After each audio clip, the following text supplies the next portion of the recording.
Once upon a time in a quaint little village nestled between green hills, there lived an inquisitive young boy named Gizmo. Gizmo had a mop of curly hair and bright eyes that sparkled with curiosity.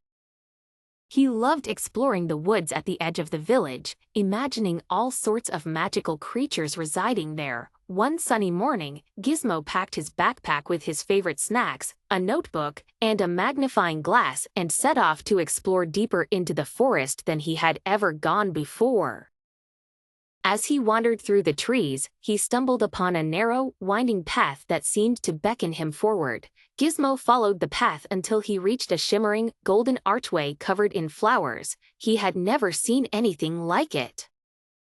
With his heart pounding in excitement, Gizmo stepped through the archway and found himself in an enchanted forest. This forest was unlike any he had ever seen. The trees were tall and sparkled like crystal, flowers sang in harmonious melodies, and tiny winged creatures flitted about in the air.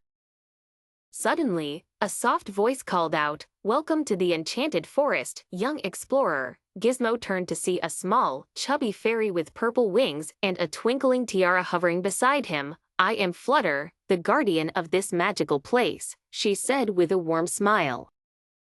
Gizmo could hardly believe his eyes. "Wow, Flutter, this forest is amazing," he exclaimed. Flutter chuckled. "Indeed it is.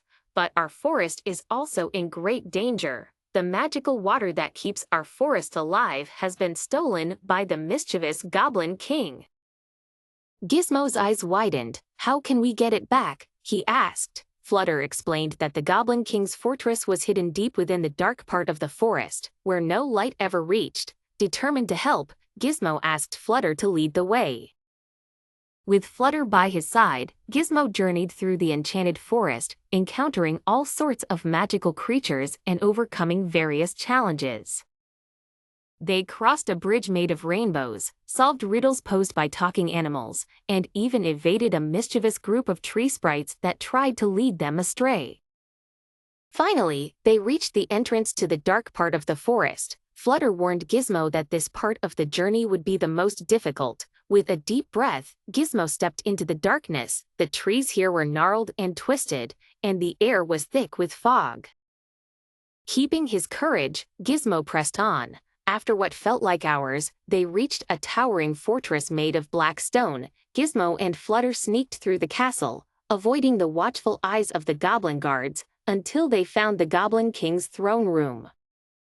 There, seated on a throne made of bones, was the Goblin King himself, a sinister grin on his face. "So, you think you can take the magic water from me?" he sneered. Gizmo stepped forward bravely. "Yes, and we will. The forest needs it to survive." The Goblin King laughed wickedly. "Very well, let's see if you can solve this final riddle. Answer correctly, and you may take the water. Fail, and you will be my prisoners forever." Gizmo nodded, ready for the challenge. The Goblin King asked, "I speak without a mouth and hear without ears. I have no body, but I come alive with wind. What am I?" Gizmo thought hard for a moment and then smiled. "You are an echo," he replied confidently. The Goblin King's grin faded, and with a reluctant wave of his hand, he released the magical water. Flutter and Gizmo quickly took the water and made their way back through the forest. As they poured the water into the enchanted spring, the forest came alive once more, with colors brighter and melodies sweeter than ever before.